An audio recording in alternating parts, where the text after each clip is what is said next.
ইরাকের তেল রপ্তানি নিয়ে যুক্তরাষ্ট্র ও মধ্যপ্রাচ্যের কূটনৈতিক অঙ্গনে ব্যাপক উত্তেজনা তৈরি হয়েছে। প্রেসিডেন্ট ডোনাল্ড ট্রাম্প প্রশাসন বাগদাদের উপর কঠোর চাপ প্রয়োগ করছে, যাতে দেশটির কুর্দি অধ্যুষিত অঞ্চল থেকে তেল রপ্তানি পুনরায় শুরু হয়। অন্যথায় ইরানকে দেওয়া নিষেধাজ্ঞার মতোই ইরাকের উপরও কঠোর ব্যবস্থা নেওয়া হতে পারে বলে হুঁশিয়ারি দেওয়া হয়েছে।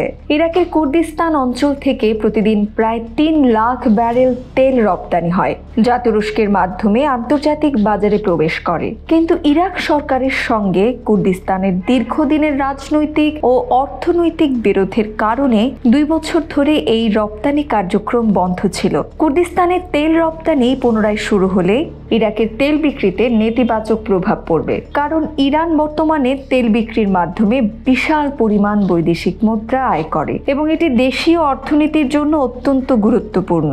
ফলে যুক্তরাষ্ট্রের কৌশলগত পরিকল্পনা হলো ইরাককে চাপ প্রয়োগ করে কুর্দিস্তানের তেল বাজারে ফেরানো, যাতে ইরানের তেলের বিকল্প তৈরি হয়।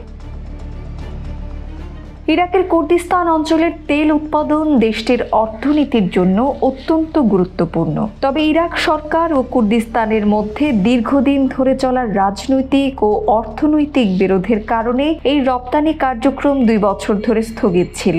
যুক্তরাষ্ট্র চায় ইরাক যেন দ্রুত কুর্দিস্তানের তেল রপ্তানি চালু করে, কারণ এতে ইরানের তেলের বিকল্প হিসেবে নতুন উৎস তৈরি হবে, যা ওয়াশিংটনের জন্য কৌশলগত সুবিধা বয়ে আনবে। ট্রাম্প প্রশাসন ইরানের বিরুদ্ধে সর্বোচ্চ চাপ প্রয়োগের অংশ হিসেবে দেশটির তেল রপ্তানি শূন্যে নামিয়ে আনার প্রতিশ্রুতি দিয়েছে।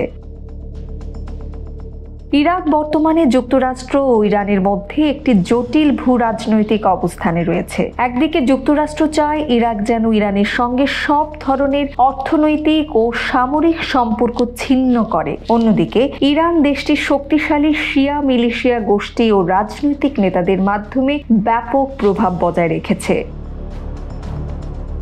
সম্প্রতি যুক্তরাষ্ট্রের ট্রেজারি বিভাগের অনুরোধে ইরাকের কেন্দ্রীয় ব্যাংক 5টি বেসরকারি ব্যাংকের ডলার লেনদেন বন্ধ করে দিয়েছে।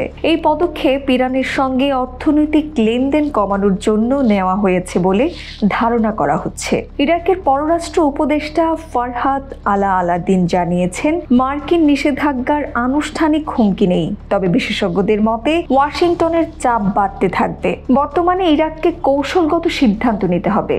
যুক্তরাষ্ট্রের নিষেধাজ্ঞা এড়াতে তেলের রপ্তানি নীতিতে পরিবর্তন আনবে, নাকি ইরানের সঙ্গে সম্পর্ক বজায় রেখে অর্থনৈতিক ও রাজনৈতিক চাপ মোকাবেলা করবে, এটা সময় বলে দেবে।